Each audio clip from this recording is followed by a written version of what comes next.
السلام علیکم ورحمۃ اللہ وبرکاتہ۔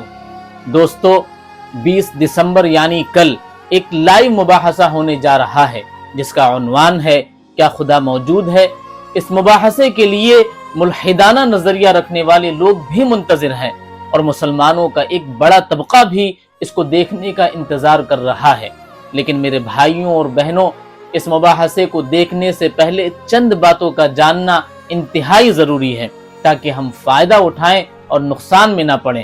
سب سے پہلی اور بنیادی بات، اللہ تعالیٰ کا وجود کسی اسٹیج، کسی مائک اور کسی مباحثے کا محتاج نہیں ہے۔ اللہ وہ ذات ہے کہ جس کو ماننے کے لیے کائنات کافی ہے، جس کو پہچاننے کے لیے عقل کافی ہے اور جس پر ایمان رکھنے کے لیے فطرت کافی ہے۔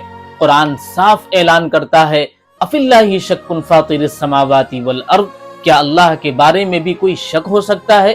یہ مباحثہ اللہ کو ثابت کرنے کے لیے نہیں ہے بلکہ انسانوں کی سوچ کو جانچنے کے لیے ہے۔ مباحثہ ایمان کا پیمانہ نہیں ہوتا۔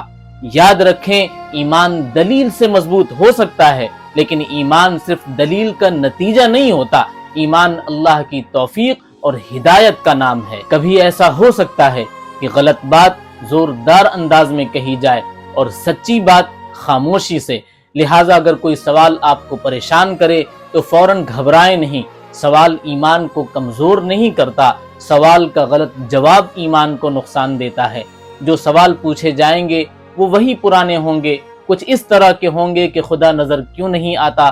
اگر خدا ہے تو دکھ کیوں نہیں رہا ہے؟ سب کچھ خود بخود کیوں نہیں ہو گیا ہے؟ یہ سب سوال پہلے بھی پوچھے گئے، ان کے جواب بھی دیے گئے اور آج بھی موجود ہیں۔ فرق صرف یہ ہے کہ آج ان سوالات کو سوشل میڈیا کی چمک مل گئی ہے۔ مباحثہ بعض اوقات ایک کھیل بھی ہوتا ہے۔ مباحثے میں تالیاں دلیل نہیں ہوتی، مسکراہٹ دلیل نہیں ہوتی، طنز دلیل نہیں ہوتا۔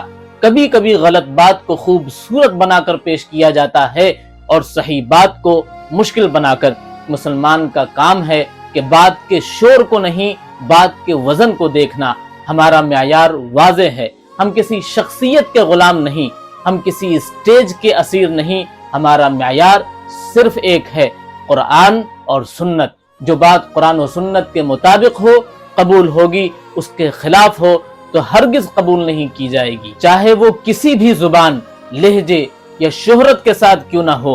مباحثہ دیکھنے سے پہلے نیت درست کریں، اسے دیکھیں تفریح کے لیے نہیں، تماشے کے لیے نہیں، جذباتی جنگ کے لیے نہیں، بلکہ دیکھیں حق کو سمجھنے کے لیے، باطل کو پہچاننے کے لیے اور اپنے ایمان کو مضبوط کرنے کے لیے۔ اور آخر میں یہ دعا ضرور کریں کہ اے اللہ ہمیں حق کو حق دکھا کر اس کی پیروی کی توفیق دے اور باطل کو باطل دکھا کر اس سے بچنے کی توفیق دے۔ اللہ حق ہے اور حق کسی مباحثے سے نہ پیدا ہوتا ہے اور نہ ختم۔ دعا ہے کہ اللہ مفتی شمائل صاحب کا حامی و ناصر ہو۔